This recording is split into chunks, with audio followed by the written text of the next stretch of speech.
Maayong hapon mga ka-subscriber. Nag-yellow naman ang aking hair, guys. Yellow pala yung ilalim ng buhok ko. Kakaligo ko lang, guys. Naglinis ako ng malumot na semento doon, tapos naglinis-linis, nagpakain ng aso dun sa kabilang bahay, tapos naligo, ayan, nagpa-press ko, tapos may nag-abot sa akin ng saging, guys. So ayan, tamang-tama naman na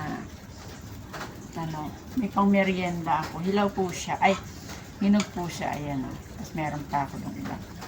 Tapos nagtimpla ko ng coffee. Timpla akong coffee, guys. Ayan. So, guys, ayan. 20 pesos. So, ayan na nga, guys. Ayan ang aking saging. Pinili ko yung mahilaw-hilaw kasi mas gusto ko yan. Pero hinog na siya. Okay, driver. Time check yata is 4 p.m. Tapos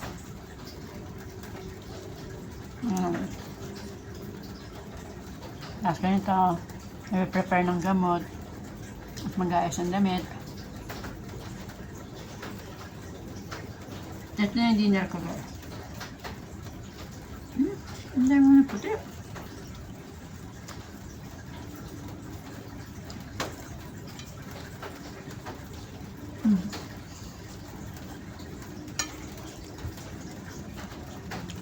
Sarap, guys. Bagong kuha sa puno. Kasi hinog na. Yung iba kinain na ng ibon.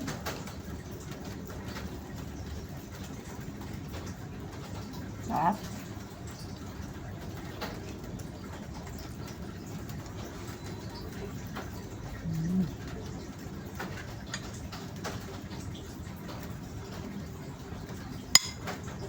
Ano kaming tosino.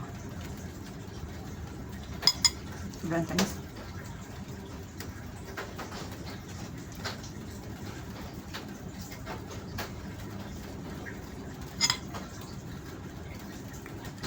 Yan tayo, guys. Kamusta ang merienda nyo, guys? Tapos na yung labak na yung labakang ko, guys.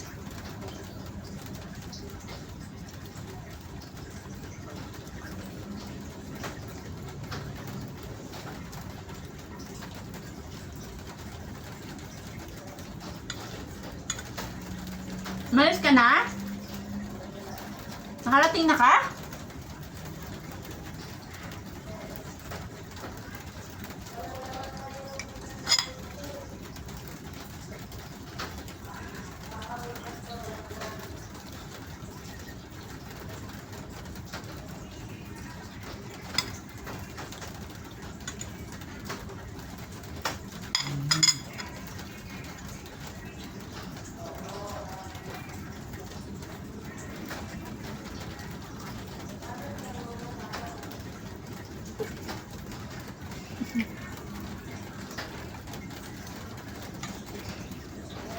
Buti umabot na ng 24 hours yung inject ko sa aso ko sa ayan, guys.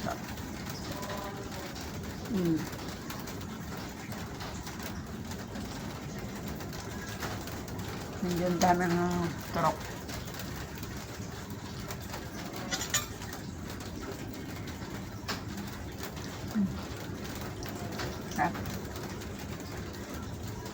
Nyug sa puno.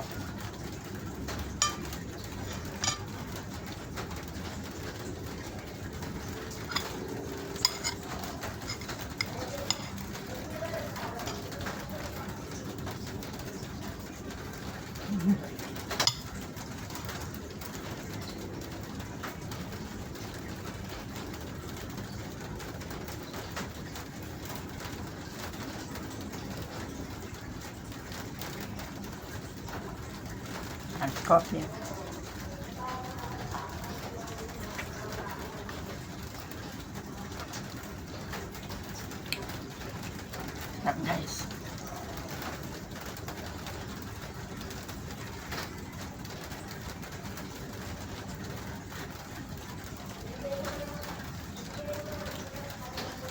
Maulan pa kaya sa Friday guys kasi punta kami sa Ocean Park.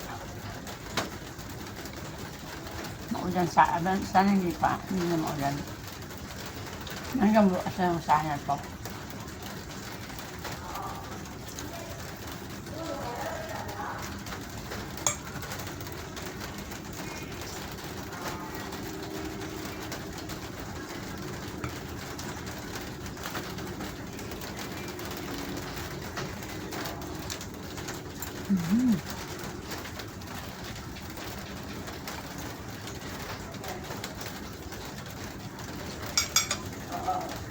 Apat na to guys. Wala eh. Meron na sana eh. Kaya...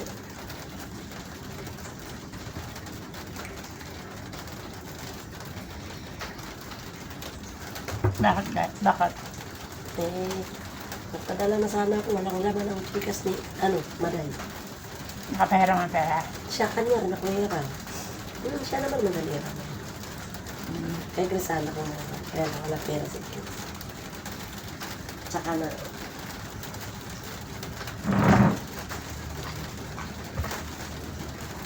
Saan ka ng saging? saan galing yan? Pinutol ba dyan? Puno. Hindi pinutol ba dyan? Saan? Marino. Saan mo? Naman naman tayo marami tayong tropa dyan. Sarap sana. Lalo yung si Tata. Kung hindi nagtatrabaho sa Pildingan, ang dami kong prutas dito. Nahatid niya. Binigyan niya ako. Kasi pabibili na ni Auntie. Ang 500 na padala ko, magpapabili na si Auntie sa sako at saka alambre. Sabi sa'yo, madali lang magpagawa ng kubo. Kasi mayroon ka lang pang finance. Kasi yung pera na ibibigay mo, sila na bahala mag-budget niyan. Si Auntie bahala mag-budget doon.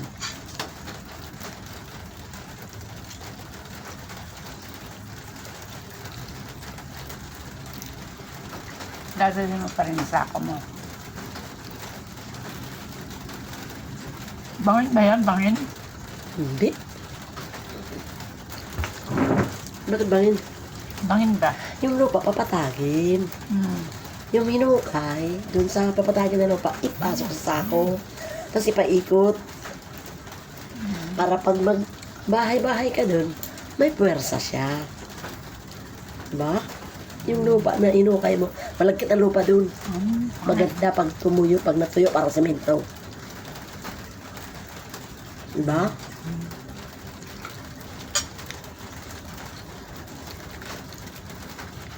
Panlima na to guys. Kapoy ako sa kababras eh. Ba?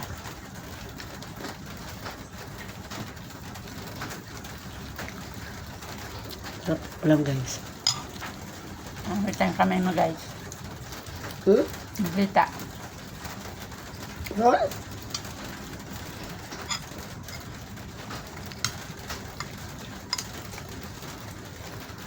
Narianda tayo guys.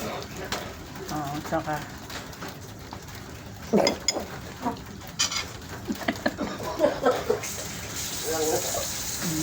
Sarap.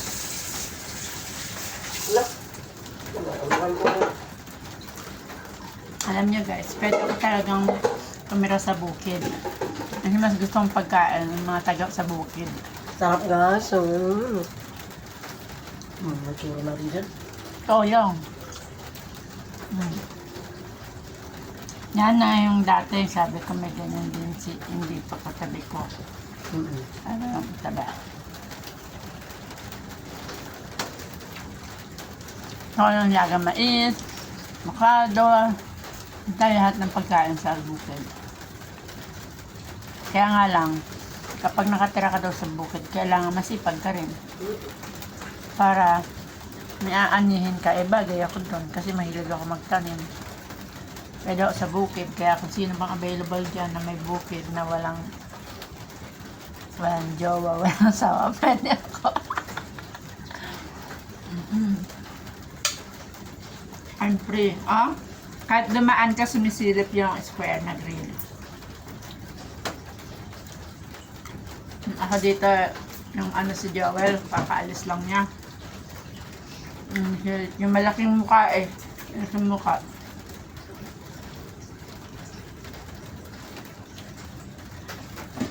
Ano nga sa mga mukha? Maano siya. Masali siya sa akin. Yan o, sa'yo maliit ng mukha mo. Yan.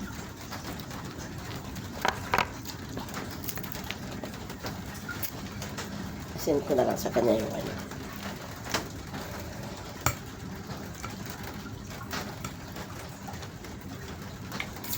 Kaya lang mga gusto ko apam. Apam na lang.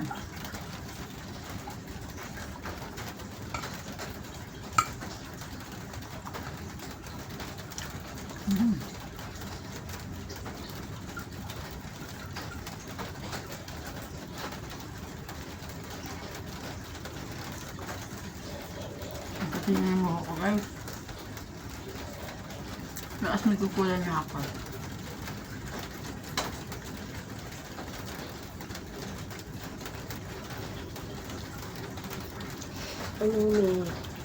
Ano ba yung sinin ko?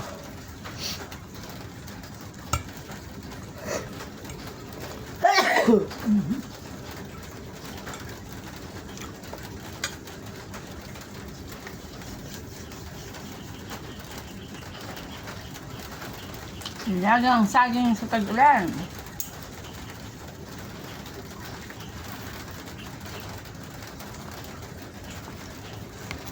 Mga guys, maraming salamat guys. Magandang buhay. Ingat po kayo sa biyahe kasi maulan ngayon.